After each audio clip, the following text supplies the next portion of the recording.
Welcome to The Explainer. So I want you to picture something for a second.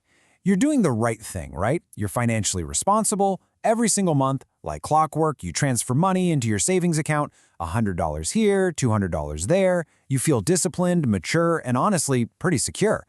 But then you log into your banking app, you stare at that digital dashboard, and you see $10,000 sitting there safely. But here's the jarring reality that nobody really warns you about. That disciplined saving you're doing, it might actually be losing value to inflation as we speak. So, I have to ask you this provocative question right out of the gate. Are you losing wealth by saving? I know, it sounds completely backward to literally everything we're taught growing up, but let's just look at the actual math for a second. If you got a $10,000 savings account and it's earning, let's say, a typical 0.5% interest rate, do you know what that actually gets you after an entire 12 months of waiting? A measly $50. Imagine waiting a whole year just to earn $50. Meanwhile, the cost of pretty much everything around you in the global economy is going up, and you're watching other people build real wealth. It kind of makes you wonder, are you doing this wrong? Well, here is the fundamental truth you need to understand right now. Savings protect your money. Investments grow your money. Those are two completely different jobs in your financial toolkit. Saving alone will almost never make you wealthy. It's really just stage one. Savings are meant to be a defensive shield. But if you actually want to build long-term wealth, you've got to transition to offense. You have to put your money to work in the market. And this brilliantly illustrates exactly what I mean. Let's look at the trajectory over 20 years. If you leave that $10,000 in savings, earning a slightly better 1%, it creeps up to barely over $12,000. But if you invest that exact same $10,000 into the S&P 500, which, by the way, historically averages about a 10% return, it skyrockets to roughly $67,000. It's the exact same starting amount, but you end up in a completely different universe of outcomes. That $55,000 difference is exactly why the biggest wealth gap in our modern economy isn't usually between people who save and people who spend. Nope, it's between the people who save and the people who invest. That gap is widening in real time every single day. But here's the catch. If the math is so incredibly clearly in favor of investing, why do so many smart, disciplined savers just freeze up and never make the transition? Well, because the barrier holding people back actually isn't the math at all. It's the psychology. I mean, logic and compounding make perfect sense on a spreadsheet, right? But human emotion is a totally different beast. Saving feels incredibly safe because it's static. Your balance doesn't just randomly drop 5% on a Tuesday afternoon. Investing, on the other hand, comes with emotional volatility, and that fear of loss is exactly what keeps so many people stuck safely on the sidelines. Okay, let's dive into this. How do we actually bridge that gap between fear and compounding? We do it by following a really simple 5-step path. Build an emergency fund, mentally separate your money, start small, keep it simple, and stay disciplined. Let's walk through this blueprint together. Step 1. Actually, before you invest a single dollar into the market, you need to build a 3 to 6 month emergency fund in cash. Think of this as your financial fortress. This money stays in a highly secure savings account because, let's face it, unexpected emergencies like a sudden car repair or even a job loss are practically guaranteed to happen at some point. If you don't have this cash safety net ready to go, you'll be forced to panic sell your investments to pay for life surprises. Your emergency fund basically protects your investments from your own life. Once that fortress is built, step 2 is a massive psychological hack, mentally separating your money. You have your safety money, which absolutely does not move. Its only job is to just be there when things go wrong. And then you have your growth money, which you explicitly give permission to fluctuate. Dividing these into 2 totally separate mental buckets dramatically reduces your anxiety, simply because you know your safety money is locked away, safe from all the market's ups and downs. Now for step 3. There's this huge misconception out there that you need thousands of dollars in some fancy gold-plated briefcase just to start investing. You really don't.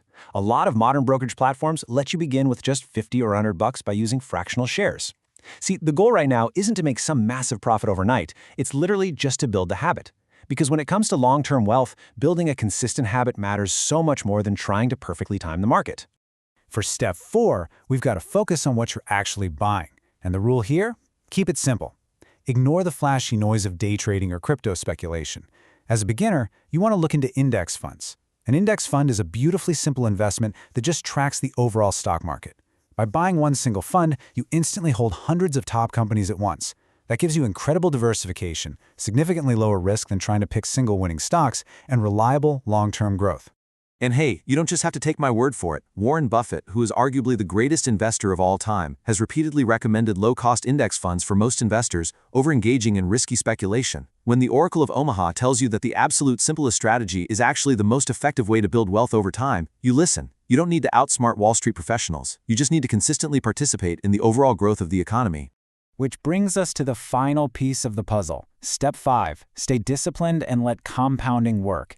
Here's a little secret that financial news networks definitely aren't going to tell you. The most powerful investing strategy in the world is actually remarkably boring. It's literally just consistent investing, month after month, year after year, regardless of what the dramatic news headlines are screaming about today. You set it, you add to it, and you let time do all the heavy lifting. Now, what's really interesting about this slide is the sheer scale of what compounding can do over time. Imagine investing just $300 a month at an 8% average return for 25 years. The actual money you contributed straight out of your own pocket is $90,000, but the investment growth, that is an additional $195,000 of pure profit. The incredible compounding growth completely dwarfs the actual money you contributed. That is the true magic of putting your money to work. Think of it this way. Saving your money is exactly like storing seeds in a glass jar. You're keeping them safe, you're protecting them from the elements, but absolutely nothing is going to grow inside that jar.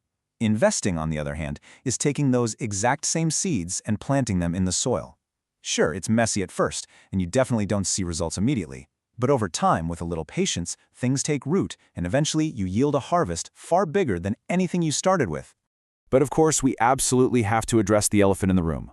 What happens when the weather turns bad? What happens when you open your portfolio and everything is flashing red? Listen to me. Market crashes are normal. They've happened dozens of times throughout history. And yeah, it feels incredibly uncomfortable, especially when you're just starting out. The financial news is going to scream about economic disasters, recession risks, and collapsing global networks. Your first instinct is going to be to panic, sell everything, and run right back to the safety of your savings account. But you must fight that instinct. You really have to slow down, take a deep breath, and think in decades, not days. Experienced long-term investors actually stay calm during market volatility because they know a crucial secret. They actually benefit from downturns. Think about it. When the market drops, your consistent monthly investments are suddenly buying more shares of great companies at heavily discounted prices. You're basically buying pieces of the global economy on sale. And when the market inevitably recovers, all those extra shares supercharge your long-term returns. At the end of the day, saving money gives you stability, but investing gives you freedom. The earlier you combine both of them, the more incredibly powerful your financial future becomes.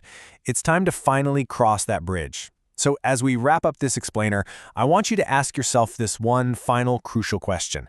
Are you going to spend the rest of your life just securely storing your seeds in a jar? Or are you finally ready to plant them and watch your wealth grow?